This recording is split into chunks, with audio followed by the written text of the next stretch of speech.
Top 10 librojuegos que me he leído este otoño, por FJ García. Hola, soy FJ García. Muchísimas gracias a librojuegos.org por dejarme este espacio en su canal. El presente vídeo es una segunda parte. La primera parte la publiqué en mi propio canal, fue el Top 20 librojuegos que me he leído en invierno, que a su vez fueron prácticamente los 20 primeros librojuegos que me había leído en mi vida. Y ahora pues vamos a ver los siguientes 10 librojuegos que me he leído pasados 3 meses y durante el otoño, que tenemos menos tiempo para leer. Vamos a hablar principalmente de obras publicadas entre 1984 y 1986.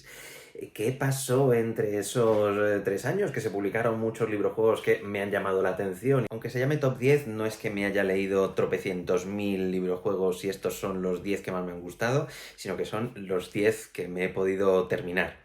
De hecho, de esos me he terminado 8, ya llegaremos a los otros 2 porque los he incluido en el ranking. En el puesto número 10, el que menos me ha gustado ha sido este librito de magos y guerreros, que es La venganza del caballero del halcón. Este libro es malísimo. En esta historia, el rey Enrique condena al tal caballero halcón a ser desterrado del reino y tu misión es limpiar su nombre. Por lo que te explican, el verdadero culpable de lo que ha hecho es uno de estos personajes. ¿Veis todos qué cara de tan buenos amigos que tienen? Y la historia tiene potencial para ser interesante, pero primer problema, ¿cuál es el crimen que ha cometido el caballero halcón? No es un misterio del librojuego, directamente no te lo cuentan, no sabes cuál ha sido. Infieres que quizás lo que ha hecho es conspirar contra la vida del rey Enrique, pero no se te especifica en ningún momento. La palabra clave de este librojuego es aleatorio, aleatorio de narices. Onírico también podría ser una palabra, en plan, estás paseando por el castillo y de repente aparecen unos gigantes o unas serpientes. Se supone que es un castillo donde vive gente. El mundo del rey Enrique y del mago y del guerrero debe ser una mierda, porque lo raro es que la gente llegue a adultos y realmente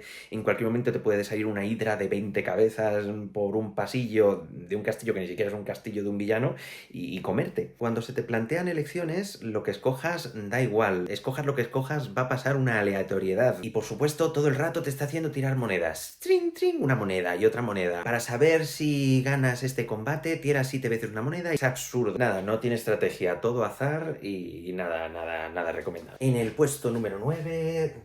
Time Machine 15, Flame of the Inquisition. Los editores españoles no tuvieron narices a publicarlo. Es misterioso que se publicaran todos menos justo este. Estos libros eran educativos. Uno trata sobre dinosaurios, pero otro trata sobre la Revolución Francesa y este en concreto trata sobre la Inquisición española. Sacar este libro en los años 80 cuando, bueno, realmente España era ya un país laico. España no es tan laica, España es más cristiano friendly, y una historia que deja tan mal a la iglesia, y no solamente a la iglesia sino también a la corona española, pues a lo mejor no les interesaba entrar en este debate. Al igual que en los otros libros de la colección, el protagonista eres tú mismo y la máquina del tiempo es el propio libro, y tu objetivo es investigar por qué la reina Isabel la Católica aprobó la formación de la Santa Inquisición en Castilla. Vas descubriendo un montón de cosas, como el hecho de que para cuando llegó la Santa Inquisición a Castilla ya llevaba en Aragón bastante tiempo.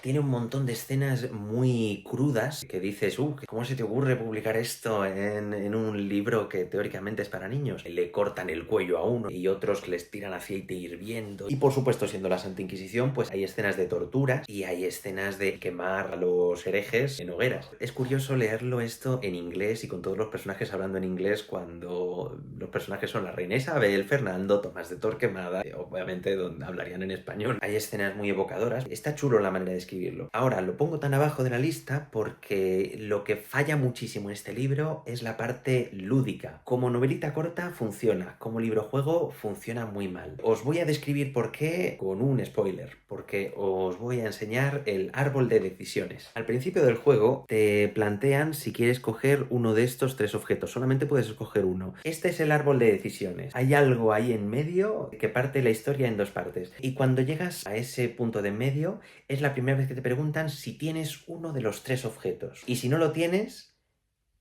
no te puedes pasar el juego. Vuelves para atrás y entras en un bucle interminable. En fin, interesante por su historia, por su leyenda negra, pero como juego no vale nada. En el puesto número 8, Fighting Fantasy In Search of the Munchies Gold. Lo he jugado en el Garito de Baltus. ¿Qué es el Garito de Baltus? Si vais al canal de Telegram de librojuegos.org, de vez en cuando veréis lanzar una invitación abierta a una partida compartida. Una partida que jugarás en común con otros usuarios de Telegram. La gracia del Garito de Baltus es que una vez que nos morimos, dejamos de jugarlo y pasamos al siguiente. Por ello, este es uno de dos juegos de este top que no he terminado, pero me apetece incluirlo porque no tengo pensado volverlo a jugar. Pertenece a la colección Fighting Fantasy, que en España se llamó Lucha Ficción. Esta entrega en concreto no debe pertenecer a la colección clásica, ya que acabó en los años 90 y esta fue publicada en el año 2010. En estos libros te puedes crear tu personaje desde cero. Lo que tienen en el garito es que tienen ya unos personajes legendarios ya creados que han hecho la comunidad. En este caso elegimos a Merceditas Window Broker, fue la que tuvo esta aventura. Esta historia es muy sencilla. La protagonista quiere el tesoro de los Munchies y va al bosque a buscarlo, empezando por una travesía en canoa a través de un río. En nuestra aventura específica nos atacaron unos peces voladores y el libro nos preguntó: ¿quieres guardarte el pescado entre tus provisiones?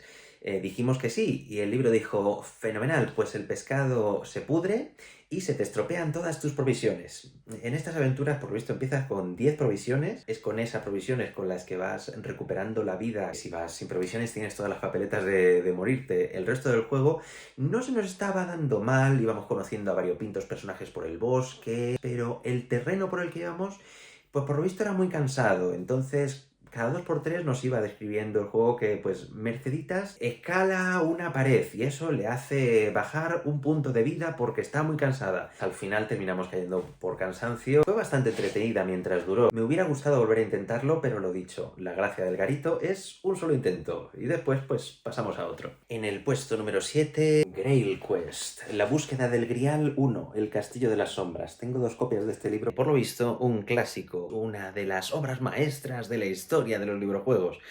Bueno, pues a mí no me enamoró. Yo antes de leerme esto, o de saber que existía, lo que me leí fue La búsqueda de Pip, de Guillermo Pérez. Me llevó hasta 15 intentos pasármelo, y eso que me ayudó mi mujer. Y nos gustó tanto que quisimos ir atrás y experimentar el original. Tiene muchas cosas en común. El humor desenfadado, aunque no tanto, que es un humor más inglés y por lo tanto a veces ni se registra como humor. Esto lo dice alguien que adora a los Monty Python y Douglas Adams. El otro pues tiene un humor más español, siendo el otro español. Y bien, ¿de qué va? En este primer libro, el mago Merlín te convoca a ti a través de un conjuro, que el conjuro es el propio libro. Eso está chulo, lo que pasa es que me venía ya conocido de antes. Te cuenta que hay un mago malvado que ha capturado a la reina Ginebra y alguien tiene que ir a rescatarla. Debes infiltrarte en el laberíntico castillo, matar al mago malvado y rescatar a la reina. Lo más estándar que puede haber en el mundo de los argumentos. ¿Por qué no me ha convencido? Pues para empezar, que la introducción es larguísima. Mira, ¿ves aquí esta página donde empieza realmente la aventura? Pues es la página 67. Todo lo anterior es una introducción larguísima. No me jode solo que la introducción sea mala, sino que tiene muchos falsos comienzos. Te engaña. Empiezas enfrentándote con Jake el Soez y parece que con eso la cosa ha empezado, pero vas a hablar con Merlín, pero en lugar de hablar con él te encuentras a este otro señor que luego resulta ser Merlín. Y luego la aventura en sí no es tan larga. Es solamente esta parte. Lo que hay después de la aventura son un montón de extras y esto está muy bien. Me recuerda a las ediciones de Cátedra. La mitad de la edición es material adicional, análisis. A la edición nueva de Celaeno yo le doy un 10. Pero el propio libro, dicen los fans que no hay que tomarse muy en serio las normas del autor, porque el propio autor no se los toma muy en serio.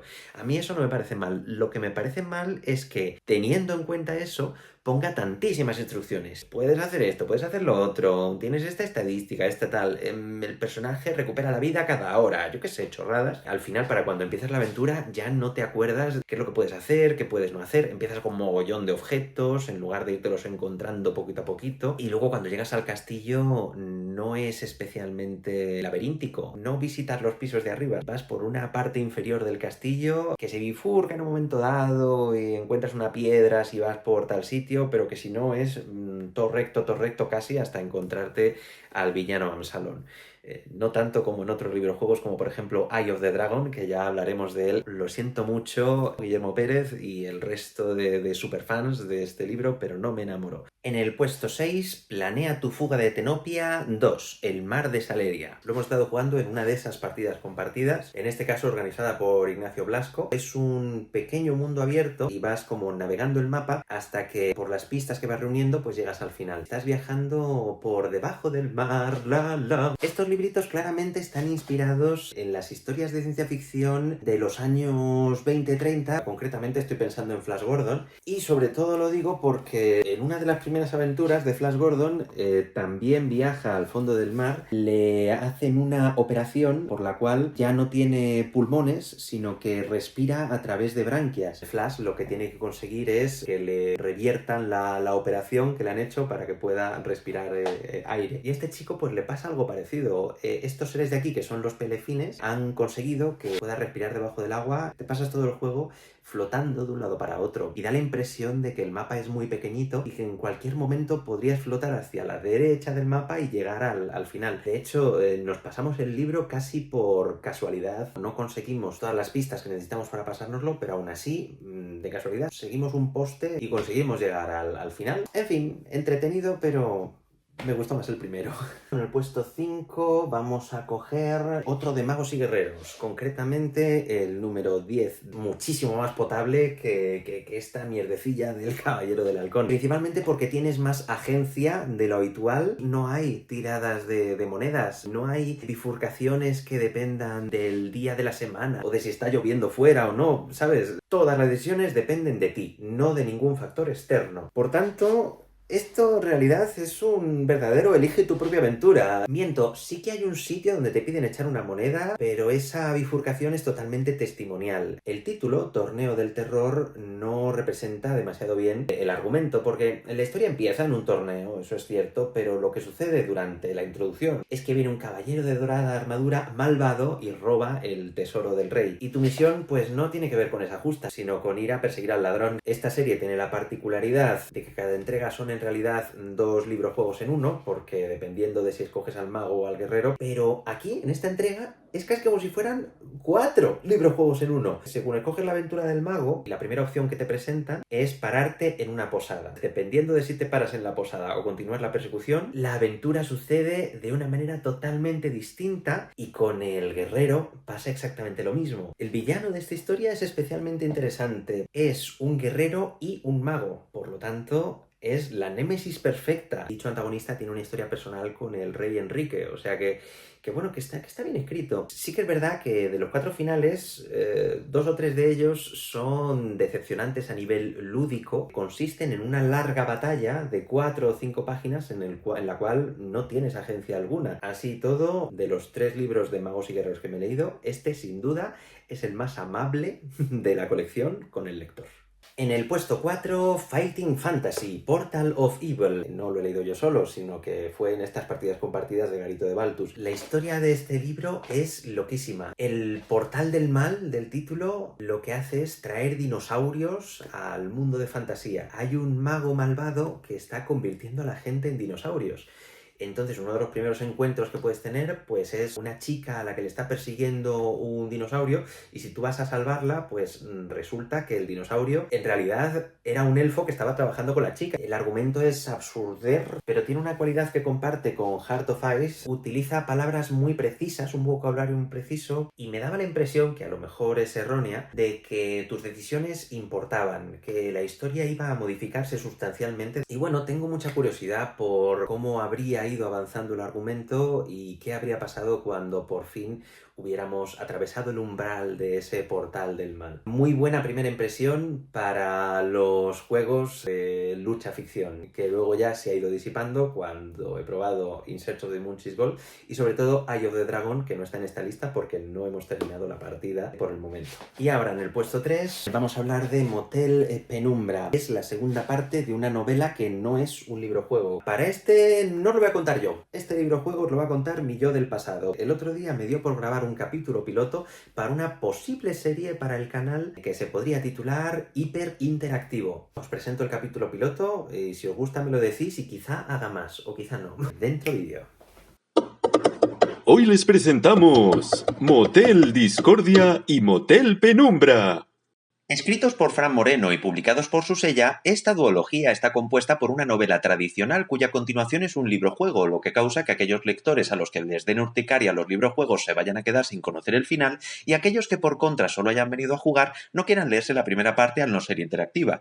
Como el propio autor dice, la tercera parte podría ser un parque de atracciones para así completar este curioso caso de suicidio comercial. Lo importante aquí es la novela. Estamos hablando de un tocho de 400 páginas frente al librojuego que ocupa la mitad de espacio y se lee mucho más rápido, convirtiéndose así en una especie de epílogo a la primera parte. El argumento es como si uno de los psicópatas de la serie Mindhunters se cayera en una historia de terror cósmico donde inexplicablemente todo gira en torno a él.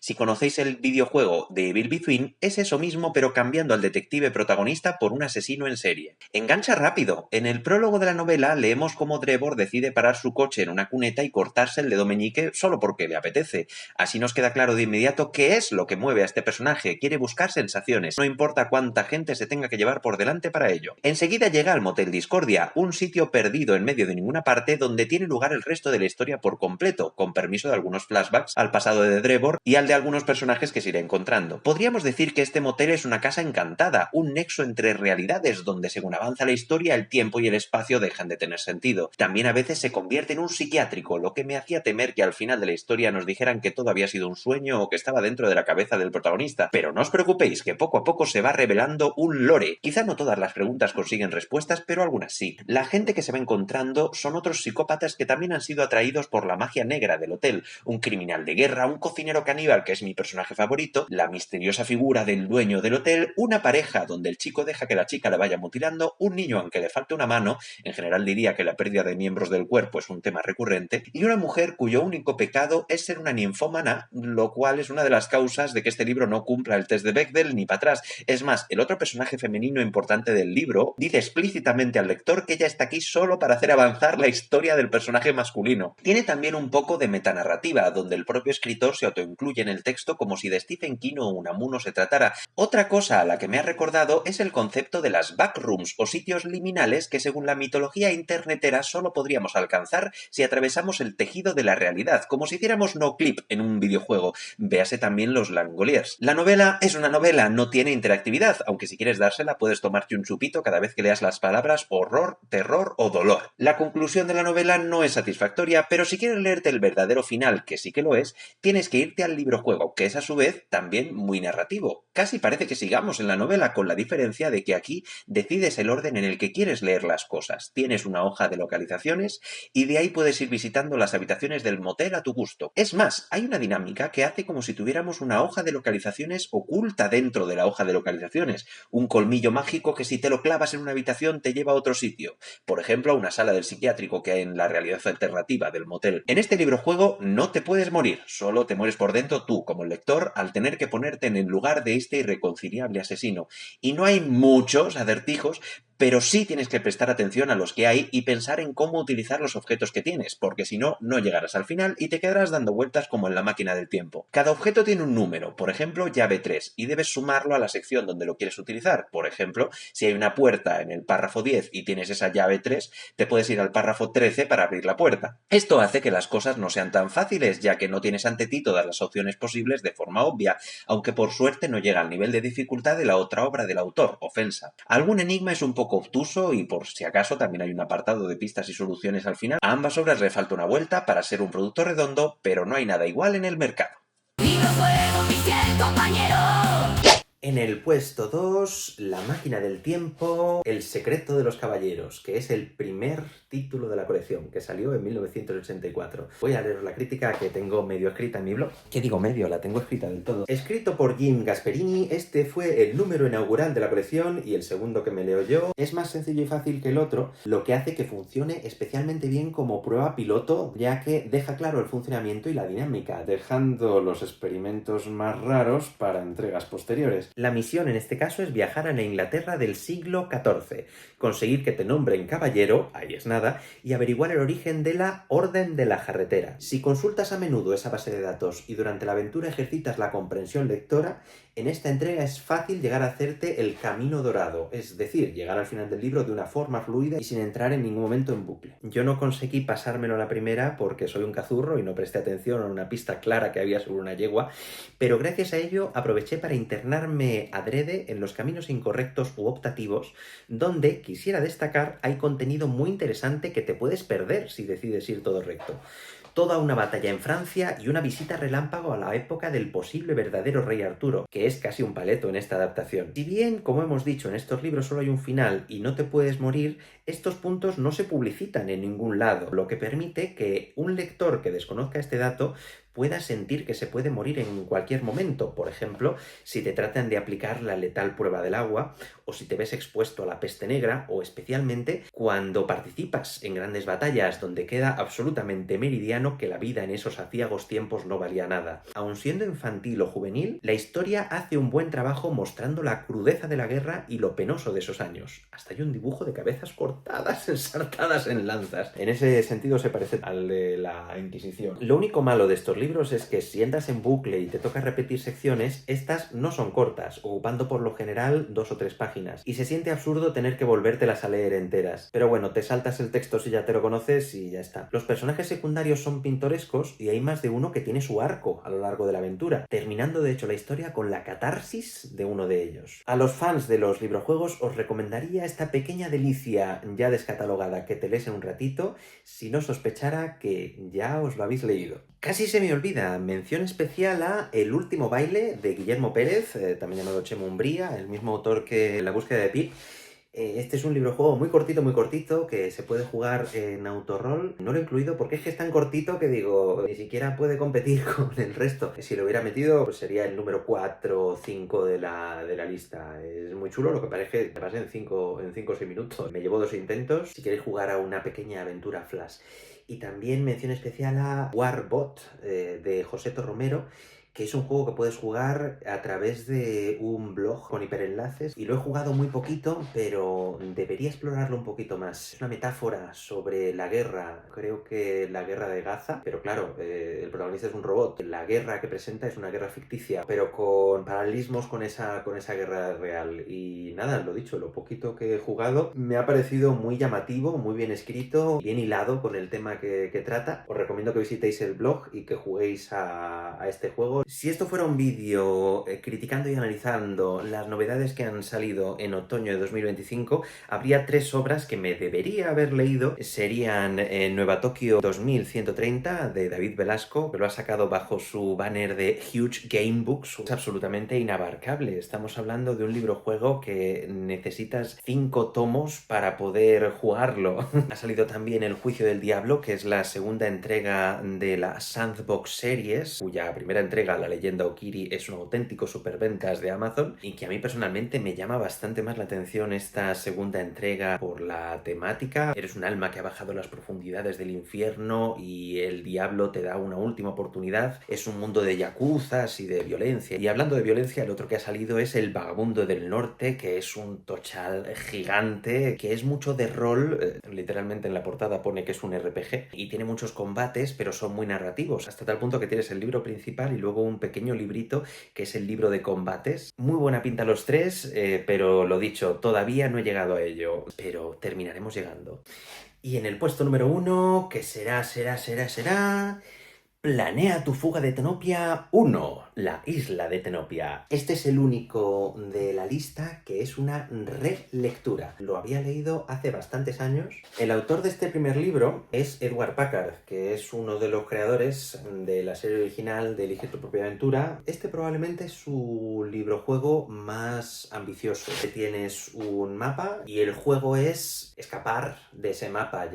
Empiezas en un punto y tienes que seguir un laberinto disfrazado de ciudades. La saga está compuesta solamente de 4 libritos. En el primer libro, tu nave espacial se estrella en la isla de Tenopia y lo primero que haces es preguntar, bueno, ¿dónde hay una estación espacial donde pueda coger prestada una nave y poder escapar? Pues te dicen, mira, en la isla no hay ninguna, te tienes que ir al continente de Cabran, y para poder llegar al continente de Cabran tienes que encontrar un globo aerostático.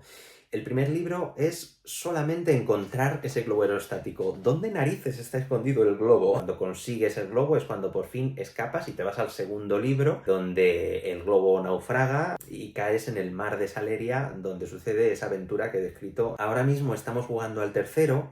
Pensaba que estábamos muy cerquita del final, pero se nos está atragantando. Es complicado pasarse el tercero. Probablemente el más complicado de los tres hasta ahora. Es ya en el continente de Cabran y ahí ya teóricamente conseguiremos encontrar la nave espacial.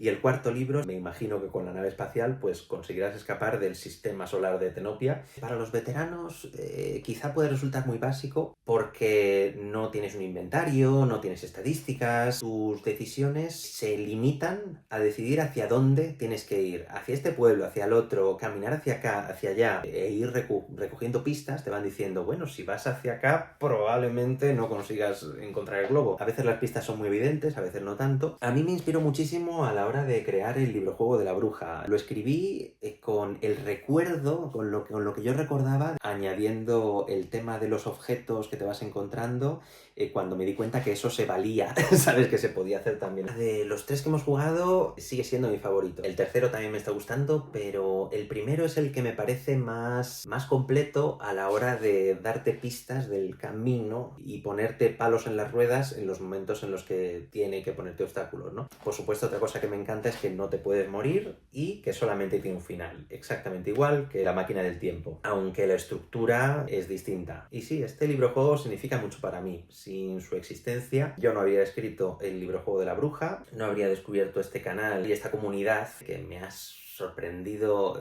vamos, me ha entusiasmado el hecho de que exista una comunidad de librojuegos en España tan sana, ¿sabes? Tan viva. Y nada, si bien estoy hablando de otoño, estoy sacando este vídeo ya en pleno invierno y no sé si me va a dar tiempo a sacarlo antes de llegar a 2026, pero vamos, no quiero terminar el vídeo sin desearos un 2026 tan bueno como ha sido para mí el año 2025. El descubrir todo este mundillo ha sido... me ha cambiado la vida. Y ahora un anuncio de futuras atracciones de este canal.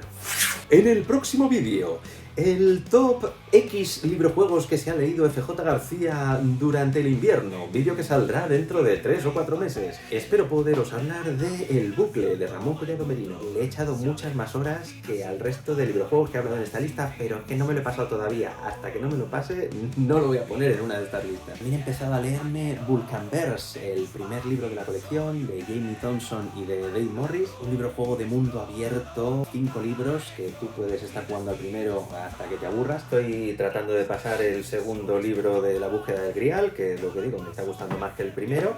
Me he pillado Consider the Consequences, que es el primer librojuego que se conoce de la historia, nada menos que de 1930. Lo de apoyar a los autores modernos, ya si eso lo tendré que dejar para más adelante. Estoy tratando de grabar un vídeo, no os pongáis a hacer bricolaje ahora. La Cueva del Tiempo, Flash interactivo de Francisco Tapia Fuentes. Bueno, miento, porque este de aquí es de Juan Pablo Fernández del Río. También estamos en las partidas compartidas, que yo creo que nos debe quedar poco para terminar el tercer libro de Tenopia. Y también estamos echándole un intento a un librojuego de Ian Livingstone que se llama Eye of the Dragon, que es malo de cojones. El juego es un pasillo. Estás caminando, te encuentras una puerta a la izquierda y tu única opción es o bien abrir esa puerta o bien seguir caminando. Y la abres, miras lo que hay, haces un par de cosas y sigues caminando, te encuentras una puerta a la derecha y tu única opción es entrar en esa puerta o seguir caminando, y así es todo el juego. ¡Es un pasillo gigante! It's just a very long hallway. It's the Eye of the Dragon, is the theme of the book. Although the real theme is a long hallway. Here you have a door. Would you like to go through it, or you go on in your search for the Eye of the Dragon? Ay, y Crónicas Cretenses, tú, casi se me olvida que estamos tratando de pasarnos el tercer libro de Crónicas Cretenses y ríete tú de clásicos que no han envejecido del todo bien.